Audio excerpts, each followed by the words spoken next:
Tonight, flood repair is underway on Grand Avenue in Pullman. And we take a look at WSU's Clay Club when Murrow News 8 starts now. From the Northwest Public Broadcasting Studios on the campus of Washington State University, this is Murrow News 8. Good evening, I'm Kanara Heinke. And I'm Elijah Clayton. Welcome to Murrow News 8. The city of Pullman began to repair the damage left by last week's North Grand Avenue flood. The city hired a contractor to help in the repair efforts that are expected to take a few weeks. Crews will replace damaged pavement in the Grand Avenue Greenway parking lot, repair concrete sidewalks, refill erosion around the sidewalks, and reinforce the bridge supports on State Street. We now know the name of a man who shot at a Nez Perce tribal police officer yesterday. Daniel T. Cook, Jr. drove to the home of Nez Perce tribal police officer Josh Rigney and shot him twice. Cook then fled the scene and was quickly pursued by Lewiston police. Cook shot at officers who returned fire, resulting in his death. Officer Rigney is in fair condition at St. Joseph Regional Medical Center, and the Idaho State Police are still investigating the incident. The Air Force is sending 13 aircraft from McConnell Air Force Base in Wichita to a base in Washington due to potential severe weather in Kansas. It was announced Wednesday that the planes are being evacuated to Fairchild Air Force Base near Spokane. The National Weather Service is predicting storms with hail and strong winds Wednesday evening in south central and southeast Kansas. Washington State University and the University of Idaho's Army ROTC programs took part in joint exercises early last week. Our Elijah Clayton has more. Move forward! Move forward! Let's go! Let's go!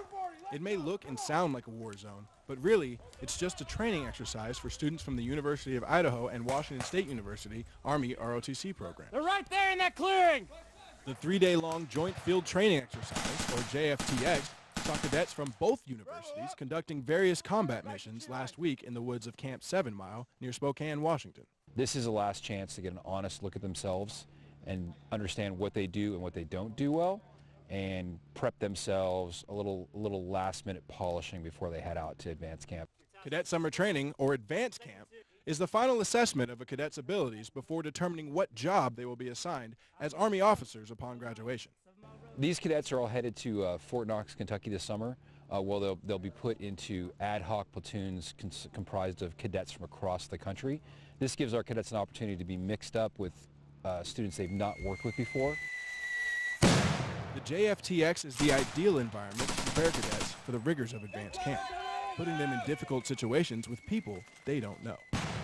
Yesterday was pretty tough, the first day, because you got new people, like new freshmen or sophomores that have never been out here before, and they've never met anyone from the other school. It's 72 hours long. It's longer. We're in the field. We're sleeping in the dirt in a sleep system. After a weekend of planning missions, returning fire, and working with strangers under combat-like conditions, cadets can be confident as they head to Fort Knox this summer. We know that cadets are out there training in the rain, training with minimal sleep, and that's exactly what you see at Cadet Summer Training. And so they're getting that experience out here, and that's just ultimately going to help them embrace the suck better at camp. With videographer Christian Duplessis, I'm Elijah Clayton, Murrow News 8. Clay Thompson isn't the only clay that WSU is known for. Kayla Batista explains what the Clay Club got their hands into this weekend. The Pyromaniacs Clay Club hosted their annual Mom's Weekend ceramic sale this past weekend. Pyromaniacs Clay Club member Diana Ortiz says the club hopes the sale makes the community become more aware of the club's presence at WSU. Well, we hope that everyone on campus has a chance to know that we're selling stuff or that we exist as a ceramics group. But it is difficult to get the word out. We send out emails, but I don't know how far that gets to people. Pyromaniacs Clay Club member Harry Mistayanek says he mainly likes working with clay. It's one of the few things you can really just do with your hands. Sometimes there's a brush or a pencil in between you and the material. So I like the tactile aspects of working in clay. Club members say there's more to the club than just making art. There's definitely a strong community aspect to it. We end up doing a lot of work together as opposed to just a solo artist locked in a studio. People who attended the sale say they love the event and are excited to take their new pieces home. This is going to be like a lovely home mug. And this, I'm planning on putting all the new wildflowers, or flowers that are finally growing after all the snow has melted.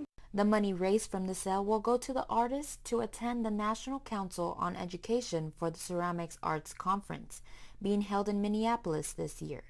With photographer Sarah Copps, I'm Kayla Bautista for Murrow News 8. When we come back, Nathan Semp joins us to talk about the local impact made by the Notre Dame Cathedral fire. And Washington State looks to adopt daylight saving time all year round. When Murrow News 8 continues.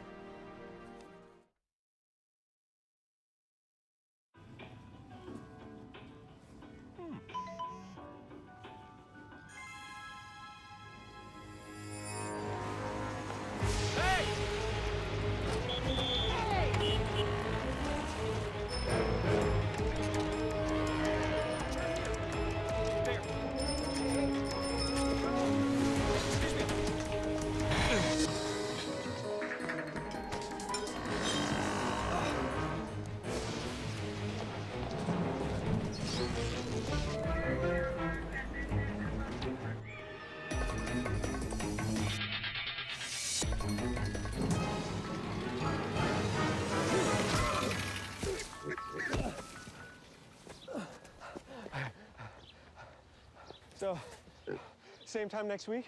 Well, of course. Put away a few bucks, feel like $1 million. For free tips to help you save, go to Feed the Pig. Welcome back to the show. The Notre Dame Cathedral fire has been felt by local Catholics this week. Nathan Semp joins us live at St. Thomas More Church in Pullman to find out how this tragedy also brings hope. Hey, Nathan. Hey, Canara. So St. Thomas More Catholic Church is preparing for their Holy Mass this evening, but also coping with the idea and the shock of the Notre Dame fire. I spoke with the priests, missionaries, and students on how they feel this might be an open door for Catholics around the world. As the church bells chime, congregates of the St. Thomas More Catholic Church come to Mass tonight to pray. For today is the height of Holy Week, but they also pray for the people of France. Like, we as the students are praying that there is this revival of the church in France and around the world, because the people in France are coming together, the people around the world are coming together, and we hope that our prayers will be able to bring a fullness and a restoration in all of this. This coming after Monday's news that fire engulfed the Notre Dame Cathedral, an iconic Catholic symbol, catching local Catholics by surprise. Initial reactions were shock, and I thought that the person was kidding me when they told me. And then, of course, a sadness, but there's also a hopefulness. Father Lucas, head priest of St. Thomas More Church, describes the moment as a time to think more about the importance of Catholic historical symbols. I have never been to Paris, I've never been to Notre Dame, and I've got to go. And so I really had this kind of goal and desire to go to Paris, and then to hear that the cathedral was burning to the ground was quite just an absolute loss. Many missionaries across the nation pour out their assistance, including those connected to St. Thomas More. Right now they're going to start with the donations, and I think it would be very good for us just to fundraise and show our support. But out of this sadness comes a glimmer of hope. Over all of this, there's a supreme hope, I guess. Just seeing all the people who are coming together, wanting to rebuild. Yeah, so there's a sadness in the loss of the beauty, but there's also a hopefulness in the restoration of that beauty. So now the French President Macron has also recalled this week that the structure will be rebuilt and resurrected, but it may take over 5 years. I'm Nathan Semp from Murrow News 8. Now back to you at the desk. That's Nathan Semp reporting live from St. Thomas More Catholic Church. Thanks, Nathan.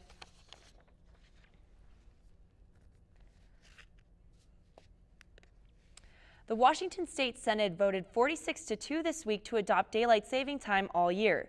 Both Oregon and California legislatures are debating the same issue. The measure still has to cross the governor's desk, and the move cannot be made without a change in federal law. Lawmakers hope that a unified front of Washington, Oregon, California, and possibly British Columbia can convince federal lawmakers to give the okay. Hey Eli, it was super sunny and beautiful outside today, so you gotta tell me, is it gonna last into the weekend? Well, Canara, it was beautiful today. I saw Cougs out in shorts and tank tops. They're really ready for summer. And it got up to 69 degrees today, but you're gonna wanna you're going to want to hold on because tomorrow it's going to start raining. If we look at tomorrow, we're going to have rain in the forecast. It's going to still be in the 60s, but it's not going to be as nice as it is today. Moving on to the state map, if you look at Olympia and Seattle, they're rainy like usual over there on the west side. The middle of the state, they got the best weather today.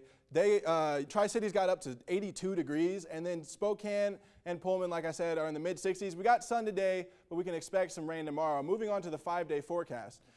If you look at Friday, 66 degrees, a low of 45, 59 degrees on Saturday. Sunday is going to be 62, 63 degrees on Monday, and Tuesday 66. So the sun's going to come back, but it's raining tomorrow, Canara. Thanks, Eli. Next, Caleb Bautista joins us with a sports update when Murrow News 8 returns.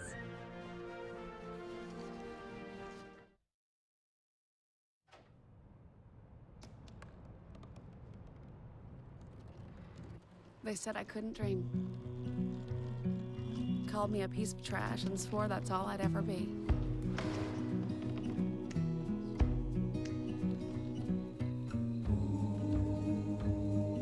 Said a bottle couldn't see the ocean.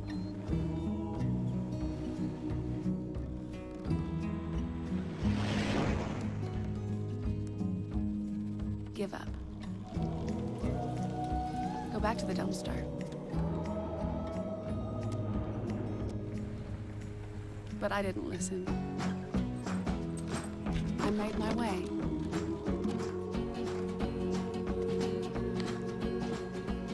And now, I am what I've always wanted to be.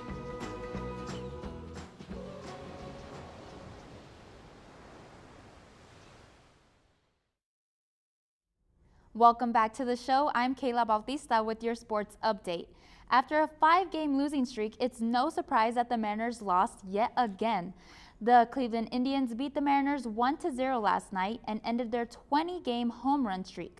The Mariners will face the Los Angeles Angels tonight at 7. The Cougs head to Los Angeles for their 3-game Pac-12 Conference Series with USC, starting tonight through Saturday because of Sunday's Easter holiday. WSU enters the USC Series with only 8 wins on the season, looking for their second conference victory. They will play today at 6 p.m.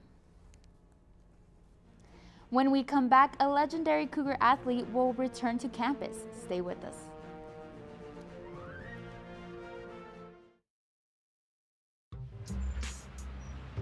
I'm one unlucky guy. The chance of being involved in a robbery is 1 in 757. The chances of being struck by lightning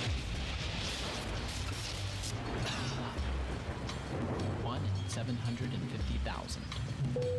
Please fasten your seatbelts for unexpected turbulence.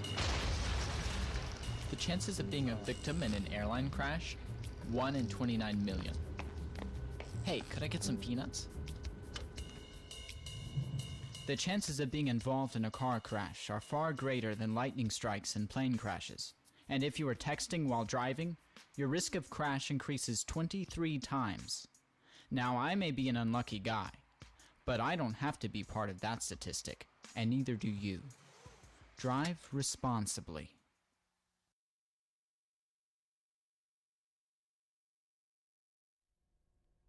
Welcome back to the show. Legendary Washington State quarterback Ryan Leaf returns to campus tomorrow to talk about his life story. Leaf will discuss his professional story in an effort to change the way people think about addiction and mental health issues in society. The talk will start at 3 in the Cub Auditorium and is free and open to the public. Thank you for watching tonight. Be sure to watch our live newscasts at nwpb.org/mn8 and on Cable 8 at 7 and 10.